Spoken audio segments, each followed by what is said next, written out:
아멘. 이 시간에는 같이 교독한 말씀을 중심으로 해서 속죄제를 드려라, 이러한 제목으로 함께 은혜를 나누려고 합니다. 한번 받아서 하겠습니다. 속죄제를 드려라. 속죄제를 드려라. 어느 날 가인이 자기가 농사한 농사를 하나님께 제사했습니다. 그리고 또 아벨은 가축을 잡아서 하나님께 제사를 드렸습니다.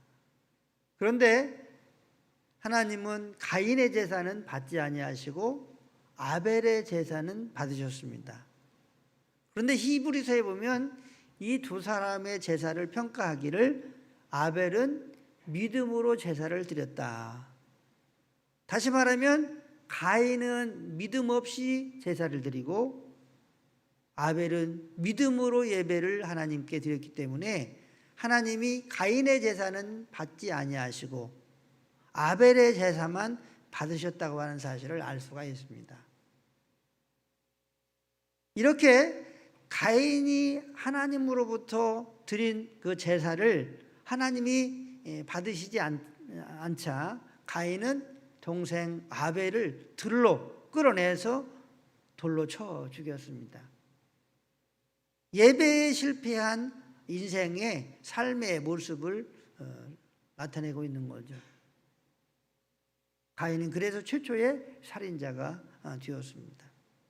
우리가 예배를 주일날에도 드리고 또 수요일날도 드리고 오후 찬양 예배도 드립니다. 우리가 예배를 많이 드리지만 하나님이 받으시는 예배가 되지 않으면 그 예배는 헛된 예배이고 또한 하나님이 받으시는 예배자가 되지 못할 때에 우리의 인생 또한 하나님의 은혜에서 멀리 떨어져 있는 삶을 살 수밖에 없다고 하는 사실입니다. 그래서 구약의 이스라엘 백성들이 하나님께 드렸던 번제, 소제, 화목제, 또 속죄제, 속건제, 이러한 제사들을 연구하고 그리고 이 제사들을 통해서 오늘 우리가 어떠한 예배를 드릴 때에 하나님이 우리의 예배를 받으실지에 대해서 생각하면서 우리도 아벨의 제사처럼 하나님이 받으시는 예배자가 되어야 되겠다 하는 생각을 하면서 오늘 함께 속죄제를 드려라, 이러한 제목으로 함께 은혜를 나누려고 합니다. 한번 받아서겠습니다. 속죄제를 드려라. 우리가 드려지는 이 모든 예배들은 사실은 번제의 성격도 있습니다. 이 번제는 하나님 우리를 온전히 받아주십시오, 이런 의미가 있습니다. 또 소제는 이렇게 하나님에게 받아진 이스라엘 백성들, 하나님의 아들과 딸들이 어떠한 삶을 살아야 하는지에 대한 부분을 소제를 통해서 말씀하고 있습니다. 화목제는 이제 하나님의 성도들이 세상을 살아가고 어떤 은혜를 입었을 때에 하나님과의 그 관계의 필요성을 생각할 때에 화목제사를 드렸습니다. 그리고 이 속죄제는 이스라엘 백성들이 죄를 지었을 때에 하나님께 제사하는 제사가 바로 속죄제입니다. 그렇기 때문에 우리가 드려지는 이 예배 또한 이러한 구약시대의 예배의 요소들이 다 포함되어 있다고 하는 사실이죠. 그런데 속죄 제사는 네 종류로 나눌 수 있습니다. 레위기 4장에 보면은 제사장들이 속죄 제사를 드리는 일에 대해서 기록되고 있습니다. 제사장은 오늘로 말하면 목사님들을 말하는 거죠. 그런데 구약의 제사장들도 하나님의 말씀에 불순종해서 죄를 지을 수 있다고 하는 사실이죠. 그렇게 되었을 때에 이 제사장들이 수송아지를 잡아서 번제로, 화제로 하나님께 드렸다고 하는 것이죠. 그래서 하나님으로부터 죄용사함을 받고 제사장 역할을 감당을 하였던 것입니다. 또 두 번째로는 회중들이 짓는 죄들을 하나님께로부터 사함받게 되려고 할 때에 제사를 드렸습니다. 마찬가지로 수송아지를 화제로 드렸습니다. 또 족장이 죄를 지을 때, 족장은 이제 이스라엘 백성들의 우두머리죠. 정치적인 리더라고 말할 수 있습니다. 이러한 사람들이 죄를 지었을 때에 수양을 제물로 해서 번제로 하나님께 드려서 족장들의 죄가 사함받도록 하셨습니다. 다음으로 네 번째는 평민들의 죄를 지었을 때는 어떻게 하느냐. 바로 암양을 드려서 화제로 그것을 제물로 드려서 죄 사함을 받도록 이렇게 하였습니다. 이 속죄제는 다른 제사보다 좀 드려지는 제물도 다양하고, 그리고 또 이 계층 간에 드려지는 예물들이 또 있다고 하는 것을 볼 수가 있습니다. 제사장, 그리고 또 회중, 족장, 그리고 평민들, 이렇게 네 종류로 속죄제를 드리도록 했다고 하는 것이죠. 우리는 이 레위기 4장의 이 속죄제를 통해서 하나님은 이 죄의 문제를 철저하게 다루고 계신다 하는 사실을 우리가 알 수가 있습니다.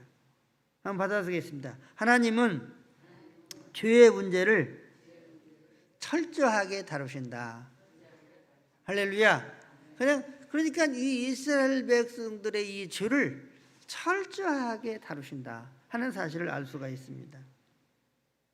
죄는 헬라어로 말하면 하말티아인데 관역에서 빗나가다라고 하는 뜻이 있습니다.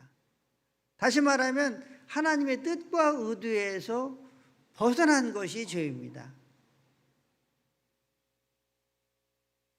그렇기 때문에 이스라엘 백성들이 죄를 질 때는, 지켜두면은 하나님과 관계가 단절되고, 또 이스라엘 백성들이 죄를 짓게 되면 하나님이 받으시는 제사나 또 사람이 될 수 없다고 하는 사실이죠. 그렇기 때문에 하나님은 죄의 문제를 이렇게 철저하게, 아주 세밀하게 다루고 계신다 하는 사실을 알 수가 있습니다. 그러면 이스라엘 백성들이 속죄제를 어떻게 드렸는지에 대해서 몇 가지를 생각하면서 은혜를 나누려고 합니다. 첫 번째로 제물을 여호와 앞으로 끌고 오라고 말씀하고 있습니다. 우리 4절을 같이 합독합니다. 4절 시작. 그 수송아지를 회막문 여호와 앞으로 끌어다가 그 수송아지의 머리에 안수하고 그것을 여호와 앞에서 잡을 것이요. 아멘. 속죄제를 드릴 때에 제사자는 제물을 끌고 와서 어디에서 제사를 드리라고 하냐면 여호와 앞에서 제사를 드리라, 이렇게 말씀하고 있습니다. 그러니까 죄 사함은 여호와 하나님께로부터만 온다고 하는 사실입니다. 그런데 많은 사람들이 죄를 범했을 때에 죄 사함이 자기 종교의 어떤 불교로 말하면 석가모니, 또 뭐 남미 혈양갱교 같으면 그 교주, 이런 식으로 자기들의 종교의 교주가 죄를 사하는 것으로 생각을 하고 있습니다. 그러나 모든 인류의 죄의 사함은 여호와 하나님께로부터 온다고 하는 사실을 성경은 말씀을 하고 있다고 하는 것이죠. 그러므로 하나님의 죄 사함 없이는 속죄가 불가능하다고 하는 사실을 오늘 속죄제의 제사를 통해서 하나님은 우리에게 말씀을 하고 계시는 것입니다. 두 번째로 속죄제는 같이 합독합니다. 저를 따라서 하겠습니다. 제물에 안수하고 제물을 잡았습니다. 4절을 같이 합독합니다. 그 수송아지를 회막문 여호와 앞으로 끌어다가 그 수송아지의 머리에 안수하고 그것을 여호와 앞에서 잡을 것이요. 화면을 보면은 이제 제물을 끌고 온 제사자가 수송아지나 또 염소 머리 위에 이렇게 안수를 합니다. 이 안수를 한다고 하는 것은 제물과 제사자가 같은 그러한 동일선상에 둔다 하는 그런 의미가 있습니다. 그리고 또한 안수를 할 때 나의 죄를 너에게 다 전가시킨다. 나의 죄를 너에게 다 떠넘긴다. 이런 말을 하면서 안수를 하는 것입니다. 그리고 이제 이 염소나 이 수송아지를 제물을 끌고 온 제사자가 제주죠. 제사자가 이제 수송아지를 잡고 또 이 제물을 잡습니다. 그런데 수송아지를 잡는다 했을 때에 잡기가 쉽습니까? 피를 이제 목을 따가지고 피를 흘려가지고 이렇게 죽게 하는데 그 죽이기도 어렵죠. 지금 저기 보면은 이제 제사를 드리기 위해서 끌고 가가지고 저 이제 양을 이제 죽입니다. 그런데 실제적으로 저 구약의 제사를 이렇게 시연해 본 사람들 얘기로는 한 번 찔러가지고 안 죽는데요. 여러 번 찌르고 아주 힘겹게 해야만 그 양이나 염소가 죽는다고 그러더라고요. 그리고 이제 이 제사자는 죽여서 이제 가죽은 가죽대로 이제 벗기기 시작합니다. 그리고 또 앞다리나 뒷다리를 이렇게 자르고 그리고 내장은 긁어내고 그리고 이제 각을 뜨기 시작하는 거죠. 그런 그 과정을 통해서 이 제사자는 이 짐승은 나의 죄 때문에 죽는다 하는 생각을 철저하게 인지하면서 이 제물을 잡는 거죠. 그리고 제물을 잡을 때에 어떠한 상황이 벌어지겠습니까? 자기 몸에 이 짐승의 피가 막 튕겨져 나오게 되는 거죠. 사랑하는 성도 여러분, 여기에서 이 제물은 어린 양 되시는 예수님을 상징합니다. 예수님이 요단강에 세례받기 위해서 가셨을 때에 오시는 예수님을 보고 세례 요한이 이렇게 말씀을 하였습니다. 세상 죄를 지고 가는 하나님의 어린 양을 보라. 할렐루야. 바로 여기 구약 시대의 제물은 세상 죄를 지고 가는 어린 양 되시는 예수님을 상징합니다. 그러니까 하나님께 예배를 드릴 때에 바로 예수님의 이 보혈이 필요하다고 하는 것입니다.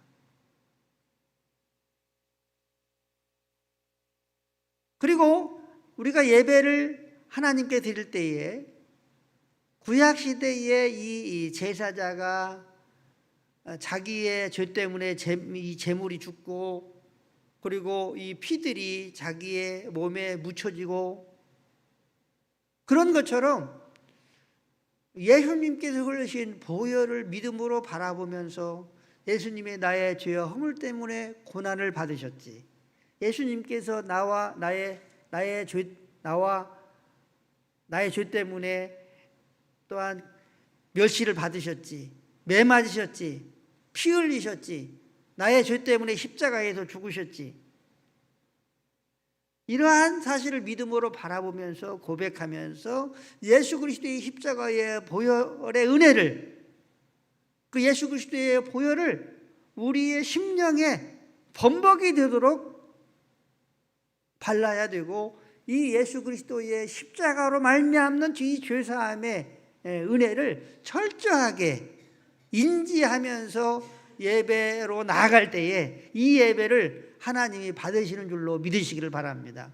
그러니까 막연한 예배가 아니라 십자가에서 흘리신 그 보혈을 철저하게 인지하고, 은혜를 인지하고, 그리고 예수 그리스도의 보혈로 범벅된 심령으로 하나님을 향하여 나아가야 된다고 하는 것입니다.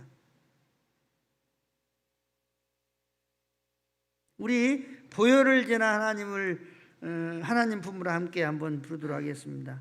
우리 화면에 한번 보혈을 지나 하나님 품으로, 보혈을 지나 아버지 품으로, 보혈을 지나 하나님 품으로 한 걸음씩 나아가네. 보혈을 지나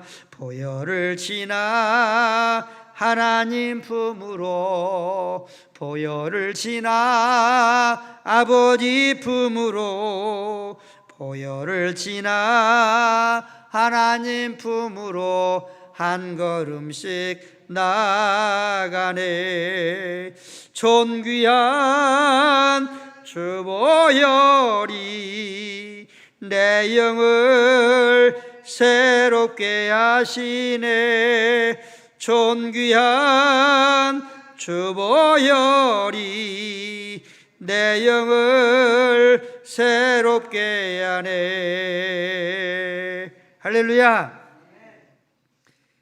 세 번째로 속죄 제사는 제물의 피를 성소의 휘장과 분향대의 뿔에 발랐습니다. 한번 받아서겠습니다. 제물의 피를 성소 휘장에 뿌리고 분향단의 뿔에 발랐습니다. 우리 5절부터 7절까지 같이 합독합니다. 기름 부음을 받은 제사장은 그 수송아지의 피를 가지고 회막에 들어가서 그 제사장이 손가락에 피를 찍어 여호와 앞 곧 성소의 휘장 앞에 7번 뿌릴 것이며, 제사장은 또 그 피를 여호와 앞 곧 회막 안 향단 뿔들에 바르고 그 수송아지의 피 전부를 회막문 앞 번제단 밑에 쏟을 것이며. 아멘. 이제 제물을 드리기 위해서, 속죄제를 드리기 위해서 수송아지나 그리고 또 염소나 이러한 제물을 잡게 되면 짐승에서 나오는 피를 받습니다. 제물에서 받은 피를 받는 거죠. 그 피를 가지고 제사장이 성소 안으로 들어갑니다. 성소에는 언약궤가 있는 지성소와 그리고 분향단, 떡상 이런 것이 있는 성소로 나누어져 있습니다. 지금 그림에 보면은 제사장이 이 빨간 천 앞에 지금 와 있는 거죠. 피를 들고 가서 이 제사장은 그 피를 손으로 이렇게 담궈 가지고 성소와 지성소를 가로막고 있는 이 회막에 그 천이죠. 휘장에다가 7번 피를 뿌린다고 하는 것입니다. 7번 뿌리는 거예요. 그리고 성소 앞에 분향하는 그 단이 있는데 네 구텅이에 뿔이 이렇게 또 달려 있습니다.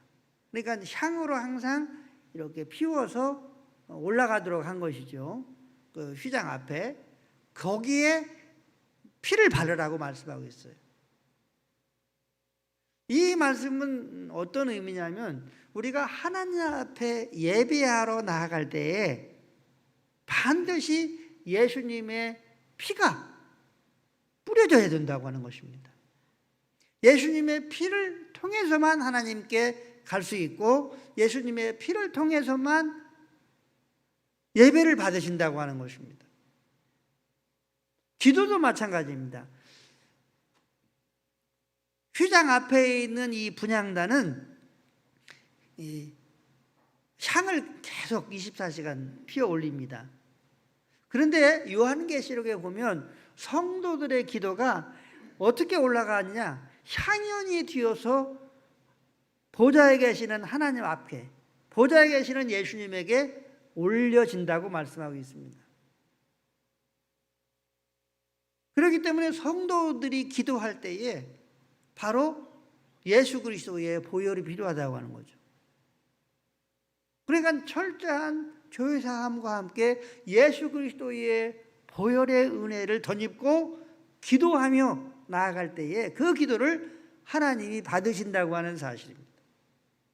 그러니까 우리가 예배를 드릴 때도 막연하게 예배를 드려서는 안 되고, 우리가 하나님께 연락받으시는 기도를 할 때도 막연하게 기도를 해서는 안 된다고 하는 사실을 지금 이 속죄를 통해서 하나님은 우리에게 가르쳐 주시고 계신다고 하는 것입니다.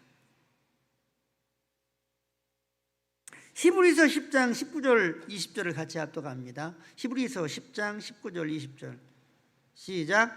그러므로 형제들아 우리가 예수의 피를 힘입어 성수에 들어갈 담력을 얻었나니 그 길은 우리를 위하여 휘장 가운데로 열어놓으신 새로운 산 길이요 휘장은 곧 그의 육체니라. 아멘. 휘장은 바로 예수님의 육체를 상징한다, 이렇게 말씀하고 있습니다.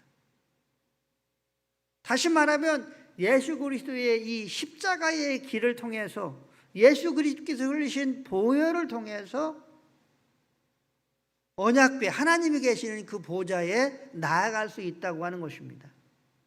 바로 이 길이 산 길이요 또한 살리는 길이다, 이렇게 말씀하고 있습니다. 그러므로 하나님이 연락받으시는 예배는 보혈, 예수 그리스도의 보혈을 따라 나아가야 된다고 하는 것입니다. 지난주에 저희 둘째 형님이 전화를 했습니다. 지난 목요일 날에 저희 아버지, 돌아가신 아버님 기일이었는데 둘째 형수님이 얼마 전에, 몇 달 전에 돌아가셨습니다. 근데 요즘에 잠을 자는데 꿈자리가 안 좋다고, 막 귀신이 나와가지고, 자기 집에 귀신이 나와가지고 막 아주 그냥 난리 법석을 치우고 식탁 위에 올라와 있고, 그래가지고 너무나 겁이 나고 그래가지고 주여 주여 그랬대요. 그랬더니 그 귀신이 막 도망가는 그런 것도 느끼고 잠도 설치고 막 꿈자리가 안 좋다고 어떻게 하면 되냐고 그랬더라고요. 그래서 예수님을 믿으라고 하는 것 같아요. 그랬더니 그 형이 하는 얘기요. 나도 믿기는 믿어 그러더라고요. 그래서 이제 제가 예수님을 영접하는 기도를 저를 따라서 하라고 했어요. 그래서 또 따라서 하더라고요. 이제 전화상으로 따라서 하고 이제 영접 기도를 따라서 하도록 하고 이제 대적 기도를 해줬어요. 제가 물어보지는 않았지만 틀림없이 그 밤에는 잘 잤을 줄로 믿습니다. 그날 밤. 왜 제가 이 대적 기도를 할 때에 반드시 예수님을 영접하도록 하냐면, 바로 예수님은 우리의 죄와 허물들을 대신해서 십자가에서 못 박혀 죽으시고 그 흘리신 보혈을 통해서 하나님 아버지에게 나아갈 수 있도록 하셨기 때문에 그렇습니다. 그렇기 때문에 하나님으로부터 죄사함을 받고 하나님으로부터 은혜를 입기를 원하면 예수 그리스도의 보혈을 따라 보혈을 의지해서 나아가야 될 줄로 믿습니다. 혹시라도 여러분 중에 귀신이 나타나가지고 잠을 못 자고 또 겁나는 밤을 이렇게 무서운 밤을 보내시면 저한테 전화를 주시면 제가 해결해 드리도록 하겠습니다. 네 번째로 속죄제는 피를 제단 밑에 쏟았습니다. 한번 받아서 하겠습니다. 피를 제단 밑에 쏟았습니다. 7절 같이 읽습니다. 7절 시작. 제사장은 또 그 피를 여호와 앞 곧 회막안 향단 뿔들에 바르고 그 수송아지의 피 전부를 회막문 앞 번제단 밑에 쏟을 것이며. 아멘. 이 제사장은 남은 피가 있을 거 아니에요. 제물에서 나온 피를 받아가지고 이제 휘장에 피를 그릇에 담겨져 있는 그 피를 손가락으로 적셔서 휘장에 뿌리고 또 향단에 그 뿔에 바르고 그리고 그것을 가지고 나와서 어디에다가 쏟느냐면 이 화제 제물을 태워서 드리는 번제단이 있습니다. 이 번제단에다가 그 피를 쏟으라고 말씀하고 있어요. 피는 생명을 말합니다. 피는 무엇을 말한다고요? 생명을 말한다. 그런데 그 피는 지금 어떤 피죠? 재물이 죽은 피예요. 그렇죠? 재물이 죽으면서 흘린 피단 말이죠. 그 피를 쏟는단 말이죠. 번제단에다 쏟는다고 하는 것입니다. 그러면 그 재물은 양이나 염소나 이 송아지는 누구 때문에 죽은 거죠, 지금? 누구 때문에 죽은 거죠? 이 재물은 누구 때문에 그죠? 끌고 온 사람 때문에 죽은 거예요. 제사를 드리기 위해서 이 재물을 끌고 온 사람들 때문에 죽은 거예요. 그런데 그 피를, 이 제물의 피를 지금 이 번제단에다가 쏟으라고 말씀하고 있습니다. 이것은 무엇을 말하냐면 우리가 예수 그리스도의 보혈로 죄사함을 받고 하나님의 자녀가 되었고 하나님께 예배할 수 있는 예배자로 나아가게 되는 거죠. 이 모든 것이 하나님의 은혜요, 우리의 주인 되시는 십자가에서 우리의 제물 되신 예수님 때문에 이 일이 가능하게 된 줄로 믿습니다. 그러므로 우리 예배자들은 우리 예수님을 향하여 이렇게 우리의 생명을 쏟아 부어야 한다고 하는 것입니다.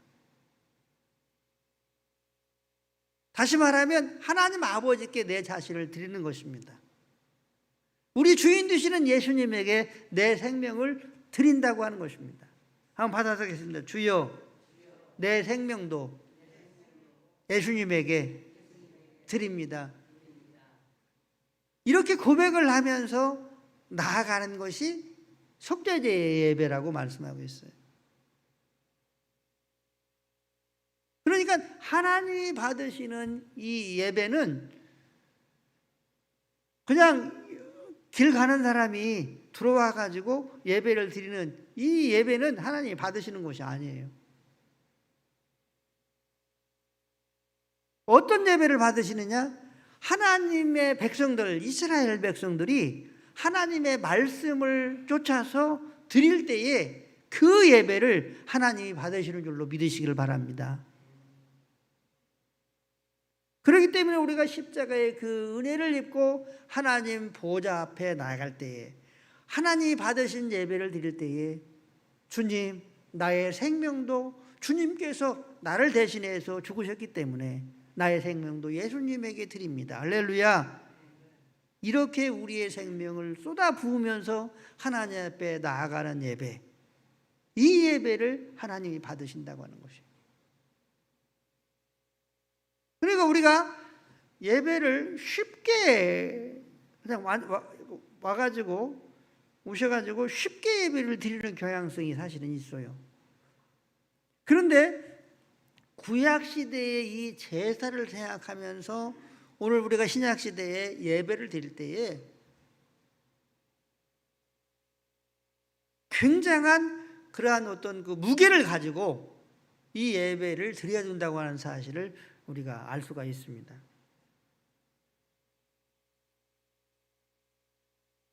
그럼 우리 예배를 드리는 예배자들은 우리의 생명도 예수님에게 쏟아붓습니다.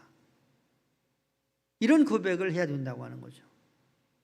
바라옵기는 우리 모두도 예배를 드릴 때마다 이러한 헌신의 고백이 우리 예수님을 향하여, 우리 하나님을 향하여 있게 되기를 예수님의 이름으로 간절히 축원합니다. 마지막으로 다섯 번째, 진영 밖에서 불살라라고 말씀하고 있습니다. 11절부터 12절까지 같이 합동합니다. 11절 12절.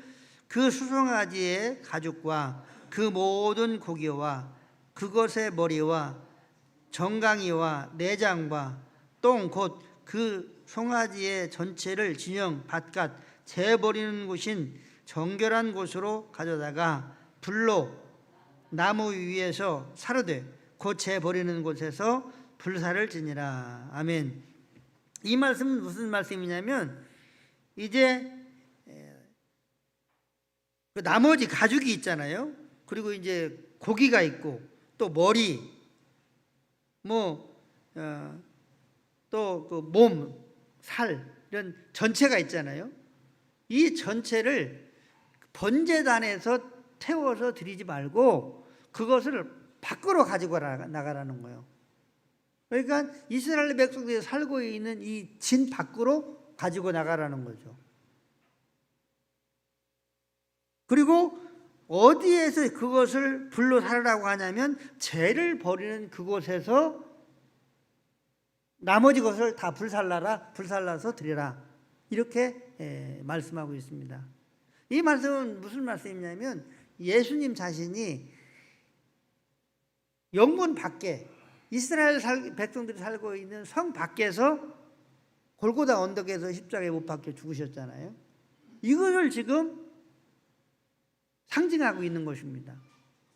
지금 하나님은 이 제물을 드릴 때에 진영 밖에서 불살라 드리라 라고 하는 이 말씀을 하실 때에 2000년 전에 죽으신 예수님을 생각하면서 말씀을 하고 있다고 하는 거죠. 그러니까 속죄 제물을 드릴 때에 모든 부분들이 우리의 주가 되시는 예수님과 관련 지어져서 지금 하나님 아버지는 우리에게 말씀하고 있다고 하는 것입니다. 그러므로 우리는 하나님 아버지께 예배를 드릴 때에 예수 그리스도의 이 보혈을 의지하며 나아가야 합니다. 예수 그리스도의 보혈의 은혜를 묵상하며 나아가야 됩니다. 또한 예수 그리스도의 보혈로 범벅된 그러한 심령을 가지고 하나님을 찬양하고 예배할 수 있는 우리가 될 수 있게 되기를 주의 이름으로 축원합니다. 그리고 예수 그리스도의 보혈로 말미암아 내가 죄사함 받고 하나님의 아들과 딸들이 되었으니 예수님의 이 십자가의 죽으심으로 내가 새 생명을 얻었으니 나도 예수님에게 내 생명을 쏟아붓습니다. 내 몸을 드립니다. 이러한 고백과 헌신으로 하나님을 향하여 우리 주 예수님을 향하여 예배 가운데 나아갈 수 있게 되기를 주의 이름으로 축원합니다. 이러한 예배를 하나님이 받으신다고 속죄제를 이렇게 드리라고 하나님은 우리에게 말씀을 하고 있습니다. 사랑하는 성도 여러분, 하나님이 받으시는 예배를 드리면 하나님이 우리의 예배를 받으십니다. 그리고 우리는 예배자인 우리는 영원히 살게 됩니다. 하나님이 받으시는 예배를 드릴 때에 또한 인생을 승리 가운데에 살아갈 수가 있습니다. 그렇기 때문에 아벨의 제사처럼 하나님이 받으시는 예배, 하나님이 받으시는 기도를 할 수 있는 우리 모두가 될 수 있게 되시기를 예수님의 이름으로 간절히 축원합니다. 축원합니다. 이 시간 우리 주여 3장 부르시니 하나님이 받으시는 예배자, 하나님이 받으시는 기도자가 되게 해 주시옵소서. 그리고 또한 한국교회와 또 우리 교회, 특별히 병원에 오늘은 입원해 계시는 우리 장기원 권사님 쾌유를 위해서, 또 27일 날 수술 날짜를 잡고 있는 우리 이필 권사님의 성공적인 수술을 위해서 기도해 주시고, 또 가정과 개인적으로 간구하실 내용들을 함께 통성으로 주여 3장 부르신 후에 함께 기도하겠습니다.